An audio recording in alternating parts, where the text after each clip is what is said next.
On repart les amis, on repart avec Julie Huguet, la fondatrice de Coworkies. Bonjour Julie. Bonjour. Donc, je disais en sommaire, Julie, alors tu vas nous raconter Coworkies, mais regarde sur l'écran, j'ai écrit c'était peut-être l'heure des freelance experts et la nécessité pour ceux qui les accompagnent, et Coworkies accompagne des freelances justement spécialisés dans le marketing et la communication, de se spécialiser eux aussi. Pourquoi d'abord tu as, et ensuite on verra tes développements, mais pourquoi d'abord tu as fait ce choix d'une plateforme spécialisée pour les freelances du marketing et de la communication?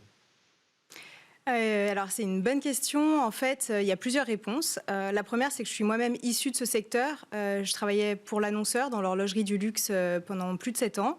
Et je gérais moi-même énormément de projets en marketing communication pour lesquels j'avais besoin de compétences, d'ultra experts que je n'avais pas en interne, puisqu'en fait, le marketing et la communication est un secteur qui s'est vraiment développé avec une multitude de nouveaux métiers qui apparaissent régulièrement.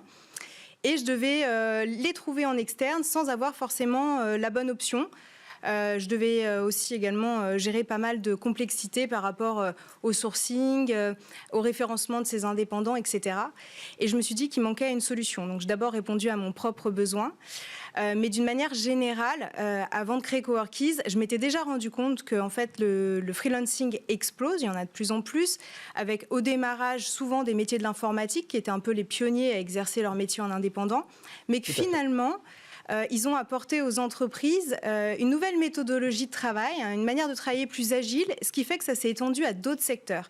Et aujourd'hui, dans l'entreprise, on voit bien que le secteur du marketing et de la communication accueille de plus en plus d'indépendants, d'ultra spécialistes de différents métiers, auxquels on va faire appel quand on a besoin, mais dont on n'a pas besoin tout le temps. Et donc, le freelancing est finalement quelque chose qui est vraiment adapté à ce secteur-là. Mais le fait d'avoir une plateforme spécialisée, je reviens là-dessus, c'est-à-dire tu leur apportes des services particuliers qu'une plateforme généraliste ne leur apporterait pas, parce que tu peux effectivement avoir dans ton portefeuille, et on va parler de l'entreprise freelance.com avec laquelle tu décides de fusionner, tu peux avoir dans ton portefeuille pas mal de métiers finalement, on va dire plutôt au potentiel, qui ont tous à peu près les mêmes besoins. Alors, pour les indépendants, là, tu parles, ce qu'on apporte à notre communauté, ouais, effectivement. Ouais. Alors, moi, je parle vraiment de communauté. Aujourd'hui, avec Coworkies, on s'appuie sur une communauté de plus de 30 000 experts des métiers du marketing et de la communication qui vont être amenés à un moment donné à travailler ensemble. Donc, ils sont spécialisés dans leur secteur, mais on sait qu'à un moment donné, ils vont travailler ensemble en équipe, chez le client, pour le client, avec lui. Et donc, ce sont des métiers qui ont besoin de se connaître, qui ont besoin de tisser un réseau entre eux et qui, en fait, ont besoin de savoir ce que font un petit peu leurs petits camarades autour d'eux. Donc, effectivement, il y a un vrai intérêt à travailler la communauté plutôt que de se retrouver dans une communauté un petit peu diverse avec des métiers finalement qui ne nous ressemblent pas, qu'on va peut-être moins croiser dans l'entreprise. Il y a un vrai intérêt, effectivement, à créer une communauté spécialisée des métiers du digital, du marketing ou de la communication. Et donc, c'est ce qu'on fait.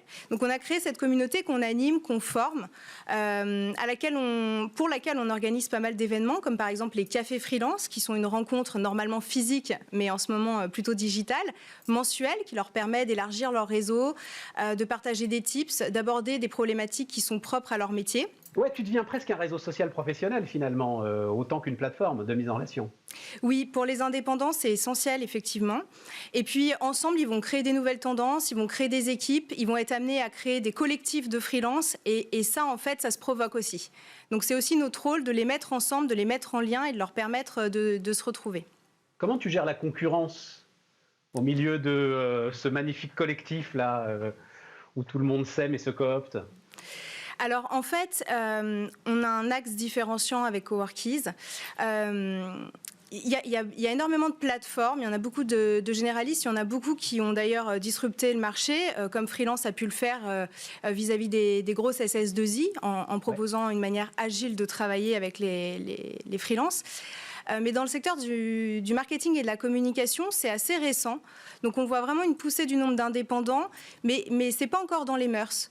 Donc, nous, on s'est vraiment spécialisé sur ce secteur-là et on a développé une plateforme tech, en fait, Coworkies, qui recense nos indépendants et qui nous permet d'aller chercher les bonnes compétences, mais aussi de créer des collectifs et de suivre les projets. Donc, c'est vraiment adapté au monde du marketing et de la com et de suivre les projets pour donner un maximum de visibilité aux clients.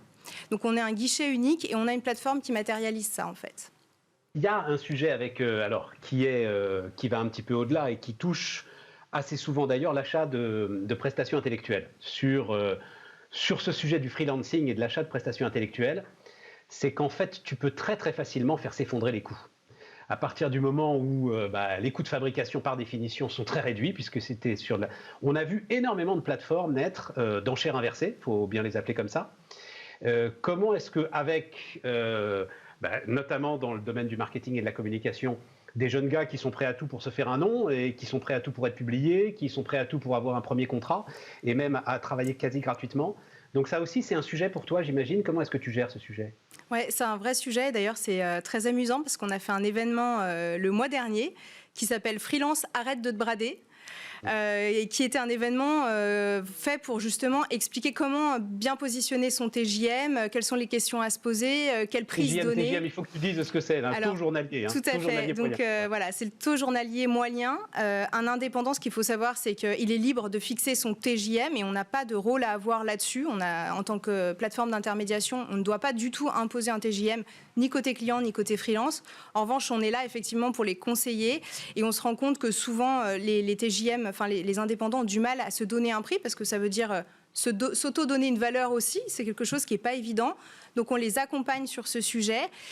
Et nous, on est sur vraiment de la proximité. Nos indépendants sont en France et en Suisse parce qu'on est dans les deux pays. Et ils vont travailler souvent chez le client. Donc la question du TJM est essentielle. Et en général, on fait tout pour justement les aider à fixer le bon prix, à l'inverse d'une concurrence déloyale qu'on peut retrouver sur des plateformes qui sont un peu plus ouvertes, on va dire. Oui, c'est ça. Alors, après, concurrence déloyale, je n'ai jamais bien compris ce que ça voulait dire. Mais en tout cas, c'est sûr, un effondrement des prix. Et j'imagine que tu peux leur donner une forme de benchmark, en fait. C'est-à-dire que c'est compliqué aussi, vu la variété des missions, que de pouvoir évaluer son TJM, comme tu dis, le salaire qu'on peut demander, quoi. Et on a souvent plusieurs TJM, plusieurs prix, puisqu'un indépendant peut être amené à faire du conseil ou de l'opérationnel, peut aussi adapter son prix en fonction du client, une mission dont il a vraiment envie. Par exemple, pour une petite start-up qui aurait moins de budget, il peut se dire « bon, j'accepte parce que j'ai envie d'aider cette start-up » ou au contraire, je connais ma valeur, je vais avoir une vraie mission stratégique, donc mon prix va être un petit peu plus élevé.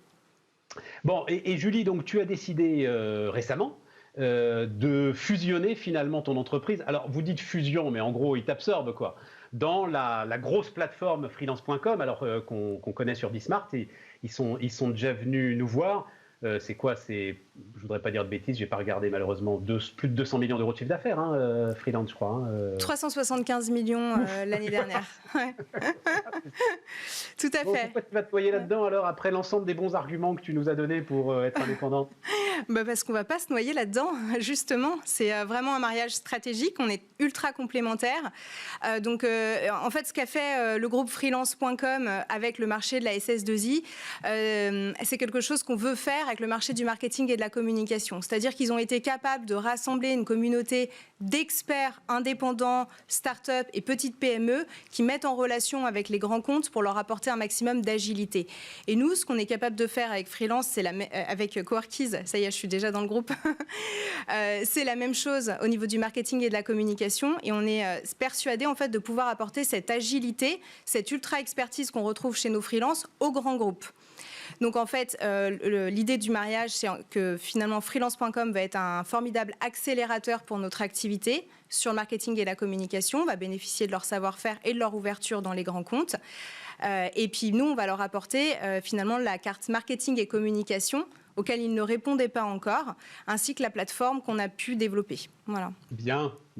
Et donc tu vas rester au cœur de cette belle entreprise. Merci Julie. Julie Huguet, donc fondatrice de Coworkies, qui était notre invitée sur Bismart. On parle d'automobile maintenant. Merci encore Julie. Merci.